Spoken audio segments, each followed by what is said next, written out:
Hello and welcome दोस्तों, स्वागत है आपका हमारे यूट्यूब चैनल में। दोस्तों आज की इस वीडियो में हम बात करने वाले हैं लिटरली मूवमेंट रिफॉर्मेशन के बारे में। दोस्तों अगर आप ग्रेजुएशन के किसी भी ईयर या सेमेस्टर में पढ़ रहे हैं तो आपको आगे या मिल चुका होगा या अभी आगे मिलने वाला होगा लिटरली मूवमेंट का टॉपिक, जिसमें कि आपको रेनेसा, रिफॉर्मेशन, न्यू क्लासिज्म्स ऐसे कई सारे टॉपिक्स पढ़ने होते हैं और इससे रिलेटेड क्वेश्चन भी आपके एग्जाम में आते हैं। तो उसी तरीके का एक क्वेश्चन मैं आपके सामने लेकर आ गया हूँ, जो कि है right a note on reformation and its impact on English literature. यानी कि रिफॉर्मेशन क्या है उसको बताइए और इसके प्रभाव क्या पड़े इंग्लिश लिटरेचर पे। तो अगर आप भी इंग्लिश लिटरेचर के स्टूडेंट हैं तो आपको ये जानना बहुत ही ज़रूरी हो जाता है। तो चलिए इस वीडियो को शुरू करते हैं और देखते हैं रिफॉर्मेशन क्या होता है।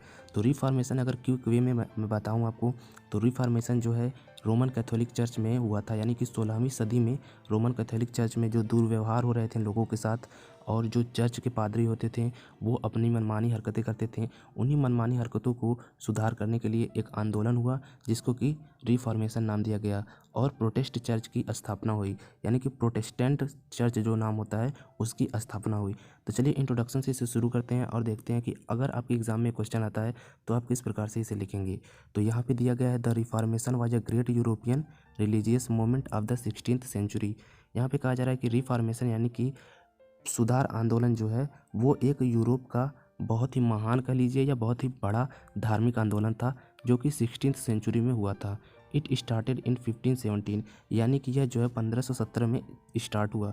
बिफोर इट यानी कि इससे पहले pope was the highest priest and authority over the Christian religion. यानी कि यहाँ पे कहा जा रहा है कि क्रिश्चियन रिलीजन, ईसाई धर्म में जो है पोप जो होते थे वो एक हाईएस्ट अथॉरिटी यानी कि हाईएस्ट पद पे होते थे, उच्च पद पे होते थे और हाईएस्ट प्रीस्ट होते थे यानी कि उच्च पादरी या उच्च पंडित होते थे ईसाइयों में।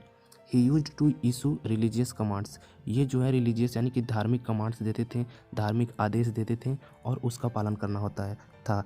Even the king of the century dared not oppose those command, यहाँ तक कि उस समय के राजा भी उन कमांड्स यानी कि उन आदेशों का पालन करने से मना नहीं करते थे क्योंकि उन्हें भी डर लगता था।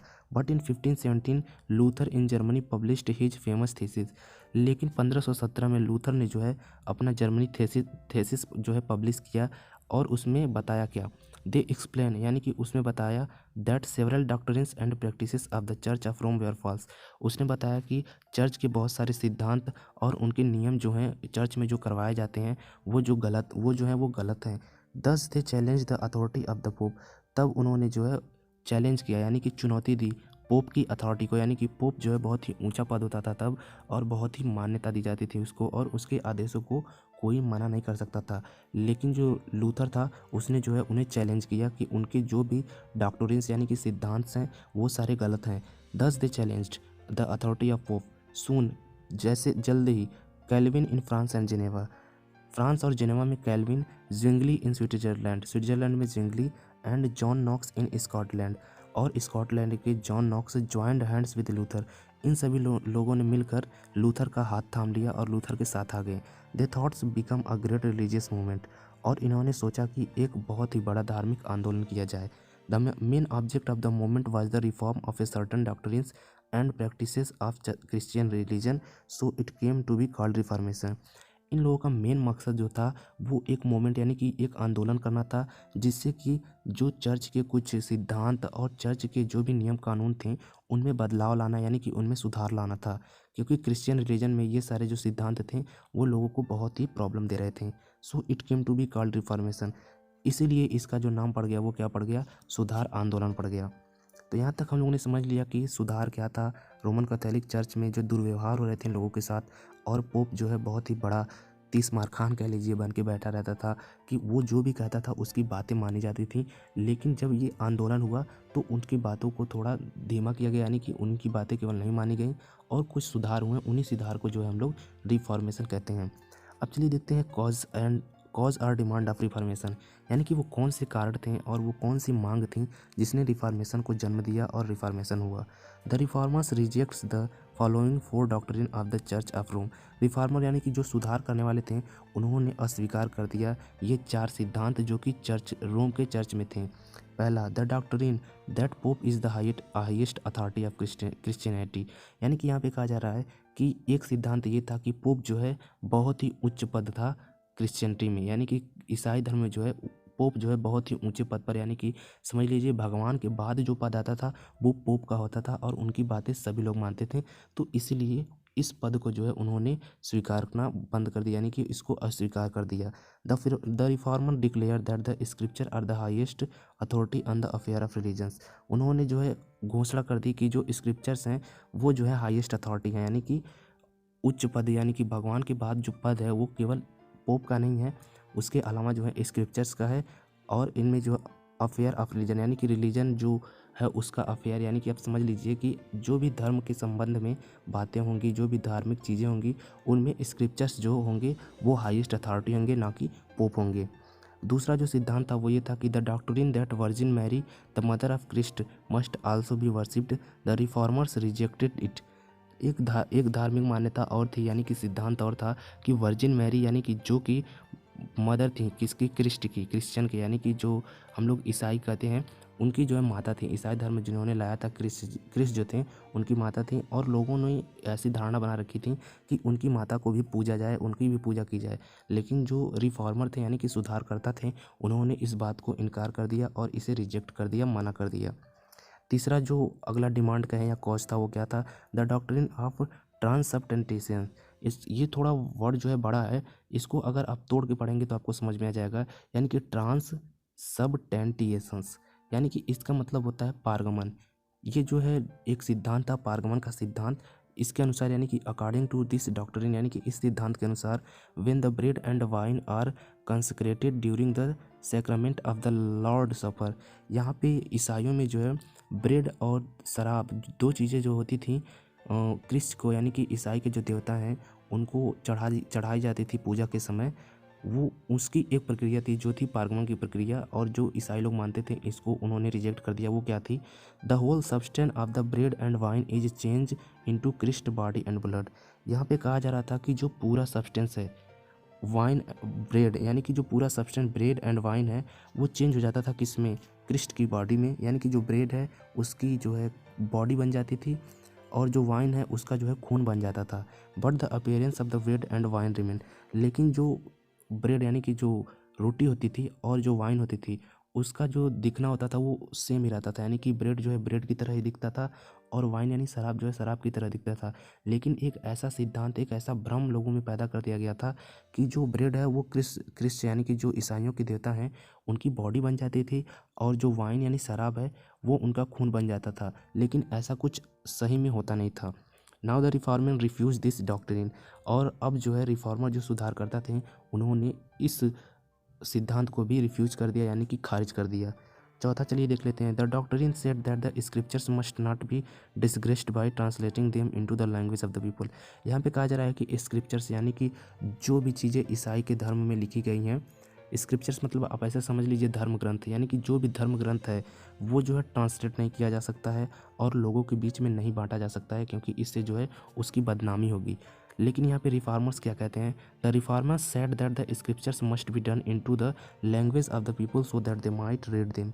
यहाँ पे कहा जा रहा है कि रिफॉर्मर्स जो थे उन्होंने कहा कि स्क्रिप्चर्स यानी कि धार्मिक ग्रंथ जो हैं वो ट्रांसलेट होना चाहिए आदमी यानी कि लोगों के लैंग्वेज के अनुसार, यानी कि हर लैंग्वेज में उसका ट्रांसलेशन होना चाहिए जिससे कि लोग उसको पढ़ सकें और अपने जीवन में उतार सकें। तो ये चार जो है मेजर डॉक्ट्रिन्स थे, यानी कि चार मेजर सिद्धांत थे जिनको की है रिफॉर्मर्स ने खारिज कर दिया और इसको ख़त्म कर दिया। तो इसी सिद्धांतों को ख़त्म करने की प्रक्रिया को जो है रिफॉर्मेशन कहा गया, यानी कि सुधार कहा गया। अब चलिए देख लेते हैं इसका इम्पैक्ट क्या पड़ा लिटरेचर पे, इंग्लिश लिटरेचर पे इसका इम्पैक्ट क्या पड़ा। तो the reformation was a great 16th century religious revolution in the Christian church which had a notable literary effect. यहाँ पे कहा जा रहा है कि रिफॉर्मेशन यानी जो सुधार है वो बहुत ही महान कहें या बड़ा कहिए, वो बहुत ही महान या बड़ा 16th सेंचुरी का रिलीजियस मूवमेंट था, यानी कि धार्मिक आंदोलन था इन क्रिश्चियन चर्च, यानी कि यह ईसाइयों के चर्च में बहुत ही बड़ा धार्मिक आंदोलन था। विच had a notable literally effect, जिसमें कि कुछ लिखित जो है लिटरेरी इफेक्ट हुए हैं, यानी कि लिटरेचर पे जो है इफेक्ट पड़े हैं। The impact of reformation was deeply felt in the literature of 16th century. यहाँ पे कहा जा रहा है कि इस रिफॉर्मेशन का जो इम्पैक्ट यानी कि प्रभाव है वो बहुत ही गहरा है, किस पर, लिटरेचर पे। और किस सदी के लिटरेचर पे, तो 16th सदी के लिटरेचर पे जो है रिफॉर्मेशन का गहरा जो है वो प्रभाव है। Sidney Spenser and Bacon were the great supporter of the reformation. Sidney Spenser और बैकन ये सब जो हैं बहुत ही बड़े सपोर्टर थे, यानी कि सहयोग कर रहे थे किसको, रिफॉर्मेशन को। Chaucer was the first great poet who discarded the clergyman and expose their evil deed in the Canterbury Tales. यहाँ पे कहा जा रहा है कि चाउसर जो थे वो एक बहुत ही ग्रेट यानी कि महान पोएट थे और पहले महान पोएट थे जिन्होंने क्लर्जीमैन यानी कि जो ईसाई में पादरी का पद होता है उससे इस्तीफा दे दिया और उनके गलत कारनामों को जो चर्च में होते थे वो गलत कारनामों को जो है अपने कैंटरबरी टेल्स में जो है लिखा और बताया लोगों को। Marlowe's doctor Faustus reveal true reformation spirit. जो मार्लो डॉक्टर थे उन्होंने जो है रिवील किया यानी कि दिखाया जो सही चीज़ है रिफॉर्मेशन के बारे में, उसको दिखाया कि चर्च में क्या क्या गलत चीज़ें होती हैं और उसे रिफॉर्मेशन में दिखाया। Milton combine the spirit of reformation and Renaissance in his paradise lost. Milton ने जो है कंबाइन किया यानी कि जोड़ा स्पिरिट को यानी कि एक जोश को, रिफॉर्मेशन एंड रेनेसा के जोश को जो है एक जगह यानी पैराडाइज लास्ट में जो है उन्होंने जोड़ के दिखाया। पैराडाइज लास्ट उनकी बहुत ही फेमस जो है लेखनी है जिसमें कि उन्होंने रिफॉर्मेशन और रेनेसा का वर्णन किया। Bacon expressed reformation in his prose. Prose में बात की जाए यानी कि गद्य में बात की जाए तो बेकन ने जो है रिफॉर्मेशन को जो है एक्सप्रेस किया यानी कि दिखाया। All the forms of literature were grown during this age of reformation. सभी तरीके के जो लिटरेचर थे वो जो है इस समय में अपनी ऊंचाइयों के छुए और इस समय में जो है उनका विकास हुआ।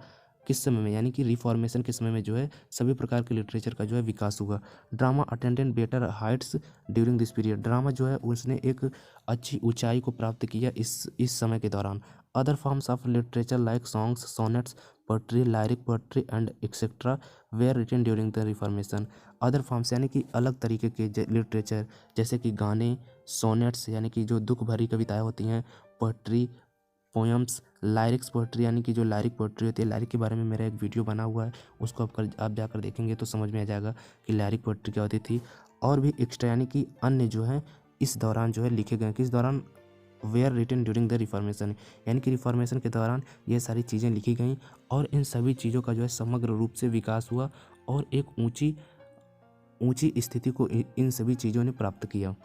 तो ये था रिफॉर्मेशन के बारे में। आपको उम्मीद करता हूँ ये रिफॉर्मेशन अच्छी तरह से समझ में आ गया होगा, जिसमें कि हम लोगों ने देखा कि इंट्रोडक्शन देखा और जो कॉजेज़ एंड डिमांड थे उनको देखा और इम्पैक्ट ऑफ इंग्लिश लिटरेचर यानी कि इसका इंग्लिश लिटरेचर पे प्रभाव क्या पड़ा।